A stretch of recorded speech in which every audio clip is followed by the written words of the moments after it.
How's everybody doing this morning? I'm excited to be back. The last time I was back in this part of the country was about 10 years ago. I was on the list in 1994 and came back several years, 4 years afterwards, and I was blessed to have a very nice career with the Tampa Bay Buccaneers. But let's start off with telling a little story. It's 2007. Life is great. I just finished my MBA from Arizona State University. I had just completed my initial round of funding for a company that I started. I had just gotten about my 8th patent to my name. And I'm sitting there thinking, I've got a beautiful wife. I had 2 kids at the time, 2 little girls, 3 and 1. And life was absolutely wonderful. And I'm sitting there thinking, I've got to do some house cleaning. You know, you gotta, you think you're ascending to the top. So I was thinking to myself, I've got to, I need to do a will. I got to get life insurance. I got to do all, I got to start a college fund for the kids. So we had just sold our house. Beautiful house, and we were building another one, so we had moved into a rental. And I had previously applied to get life insurance. It was a level that they had to come to your house. Some nurse comes to your house. She gets blood work, and everything's fine and dandy. So we moved to this rental, and about a week after we moved into the rental, I get this letter. The letter was from the insurance company, and it says, thank you for applying, but no thank you, you've been denied. And I think, I feel great. I'm a former professional athlete. I had a few aches, but that's just to be expected. And so I took the results, and I didn't know what it meant. It was a bunch of numbers and letters and percentages and all this kind of stuff. So I take it to my general practitioner and said, hey, I don't know what this is, but I got to figure out. So we did the test over and over and again, the same results came back, and the next thing I know, they said, go here, go there, and it was like a series of medical visits. Within a span of, 4 or 5 days. And I'm taking a PET scan, a CT scan. They're poking and prodding me everywhere. Well, long story short is I was diagnosed with stage 4 lymphoma, which is a blood cancer. And that was officially diagnosed in late 2007. I spent 2008 going through chemo, really fighting for my life. And life changes when you get to that point. Now, I had been inducted into the Hall of Fame, and Teddy, you'll hear later, was inducted to the Hall of Fame as well. Names on the facade of the stadium, and like I said, life is good, but you get a different perspective on life when someone tells you you're going to die in 10 months. So I started doing reassessing of my life and what I'm going to do and how I'm going to live the rest of my life, however long it was going to be. And I told myself, I'm not going to continue to do things in life that don't make a difference.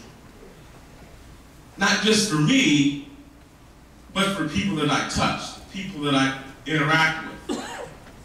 Live my life a little different.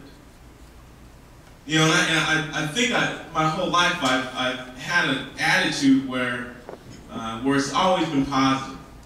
I was a consensus All-American. I was a little undersized for safety, and I think, I was going to get drafted late rounds, but I didn't get drafted.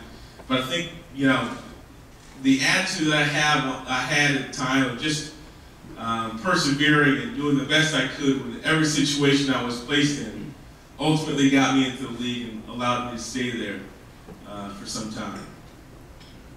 So for the guys that are here that are champions, that are football players, I tell you a few things. One, you got to be able to transition your on-field successes into your normal life. I'm also on the board for the National Football League Players Association. And one of the things that we talk about in our board meetings, conference calls, is how do we get guys to transition out of the league into normal life successfully in a short period of time? And it all comes down to how are you going to translate what you've learned on the field into other phases of your life, whether it's your relationships. You guys, young guys aren't married yet, but whether it's with your parents or with your teachers or with your friends or with your girlfriends or whatever, you got to be able to translate the things that you have overcome, the positive aspects of your athletic career into the other phases of your life. The kids that will be able to do that successfully will be successful in the rest of their life. And whatever you pursue, whether it's being a teacher, a doctor, a lawyer, or whatever it may be, if you're able to translate that, you'll be successful. Take advantage of your opportunities. Being an athlete, you will get a ton of opportunities just because you're an athlete. Don't let them slip away. Nurture friendships, nurture relationships. And I'll give you an example. One of the things that I did when I was a senior in college, I decided, I knew college was going to be one of the best phases of my life, and it was coming to an end. So what I did is I wanted to make sure that I nurtured relationships. So I selectively went around to other team sports and players, and I, just for fun, challenged them to their sport. So I remember playing tennis, I swam, with some of the other swimmers I always lost. But that wasn't the point. The point was I was nurturing relationships, some of which I still have to this day. I remember Vicki Mays. I don't know if Teddy remembers Vicki Mays, who played tennis at the time. And she was an All-American tennis player, and I challenged her some tennis. We went out there, and she just tore me apart. I wasn't good at tennis. I played baseball in college, too. I had a pretty good stroke, but I just couldn't hit back. She was way too good. So I remember thinking to her, I'm competitive. Let's play some pool. Let's do something else. So it's like, we went and played pool one night, and I beat her down. Laugh at her to this day. She still wants me to get back on the court, but I won't go. Summer school. For me, in summer school, I had a scholarship. So I felt that if I left for summer, during the summer session, I was wasting an opportunity to get free classes. So I stayed every year and took summer school classes. I ended up finishing my undergrad early because of it, but it was part of the process, part of the thought process on thinking, I don't want to waste an opportunity. Someone is giving me something, I need to take advantage of it. So I stayed every summer. You've got to believe in yourself. In football, when I was a DB, you line up, you'll get beat sometimes. And in the business world, I lined up, submitted bids for contracts, I lost sometimes. But I had to believe in myself. I had to believe in the product that we delivered. I had to believe in myself as a player to get back up and keep trying. And a lot of times you won't get it right the first time. But you'll learn, you'll grow, and you'll get better whatever you're doing. Whether you're a teacher, your first year you're a teacher, your lesson plans aren't all that succinct. And then the next year you'll get it better. And then the third year you'll get even better. And it's the same thing in the National Football League. When you're a rookie, you're really not that good. Except there are a few exceptions. Sam Bradford did pretty well this year. But keep trying. Keep believing in yourself.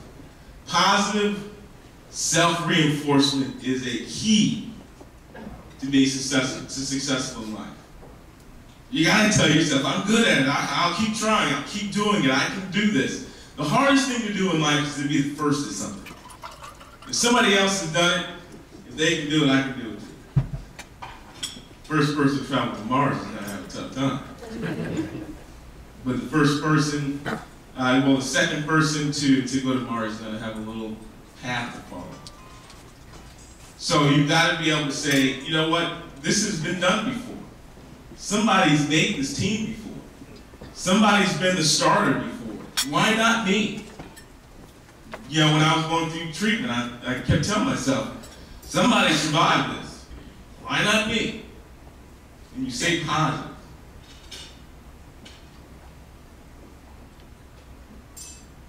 Stay positive with people that you surround yourself with. And you guys that are in high school right now, it's critical that you surround yourself with people that are positive, that will give you positive self-reinforcement of the things you do, the decisions you make. There's a Bible verse that I go by that says, do not be misled. Bad company corrupts good character. So you got to be careful of the people that you surround yourself with. Be careful on the things that you put into your mind. And I want to challenge every person, but especially the young guys here. Do this. Think of your two most favorite songs right now. Think of your two most favorite songs. They came to mind in your mind already. I challenge you, by the end of today, I want you to write the lyrics down on a piece of paper. Just write it down on a piece of paper, your two favorite songs, the lyrics. Then I want you to read it. Don't sing it. Read it out loud. When you read it out loud, just read it line by line. And then take into what it's saying. And then ask yourself, is that positive or is it negative? And open your eyes. What you feed your mind will ultimately lead your body. And the last thing is, after I was diagnosed with cancer, like I said, I told myself, I'm going to do things in life that make a difference. Do things in life that I'm not going to put off anymore. So what did I do? I've always been interested in politics. I ran for office twice. And lost, but I tried. I ran for state rep in Arizona. I lost by 2 percentage points. And then I ran for, that was 2008, 2010, I ran for the state senate and got pummeled in the primary. But it was a wonderful experience on understanding how the government works and how you can have a voice and influence in the people that run our government. But I tell you this today, believe in yourself, dream big dreams, stay positive, take advantage of your opportunities, and be that same person for other people. You've got to impact other people in a positive way, and your life will be very, very, very, very rich. And I'll close by saying this quote. When I was in the NFL, every practice, and it gets mundane. You guys that play in the NFL understand. And I would come out every practice in training camp during the season, and I would have a positive quote. And I remember during training camp, a couple practices a day, and I would quote every day, and I would recite my quote during stretch. It got to a point where the guys who were lining up the stretch around me were waiting for the quote. It was kind of cool, and I would always start it off by saying, "Welcome to another daily dose of Tony Bouie's positive quotations." So I'll give you another. And it says, "Life begins at the edge of your comfort zone." Life begins at the edge of your comfort zone. Thank you, I appreciate it. You guys